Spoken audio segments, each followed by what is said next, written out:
প্রতিদিন রাতে ঘুমানোর আগে 6টি আমল করে ঘুমাবেন, আপনি ঘুম থেকে উঠেই ফলাফল দেখবেন ইনশাআল্লাহ। ঘুম থেকে উঠে আল্লাহর কসম করে বলে আপনি ফলাফল দেখবেন।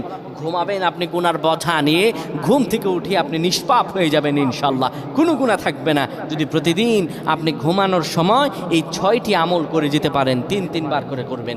1 নম্বরে যে আমলটি করবেন, কালিমা পড়ে ঘুমাবেন। 2 নম্বরে দুরূদ শরীফ পড়ে ঘুমালে মৃত্যুর পর দুরূদ শরীফ হবে তার জন্য সুপারিশকারী। দুরূদ শরীফ পড়ে ঘুমাবেন, দুরূদ শরীফ পড়বেন। 3 নম্বরে ঘুমের দোয়া পড়বেন। ঘুমের দোয়া পড়ে যদি ঘুমাতে পারেন, সারা রাত ইবাদত করার সওয়াব আল্লাহ আমলনামায় দিয়ে দিবেন। 4 নম্বরে আয়াতুল কুরসি পড়ে ঘুমাবেন। আয়াতুল কুরসি পড়ে কেউ যদি ঘুমায়, ফেরেশতারা তাকে সারা রাত পাহারা দেয়। ফেরেশতারা তাকে সারা রাত পাহারা দেয়। আয়াতুল কুরসি পড়ে ঘুমাবে।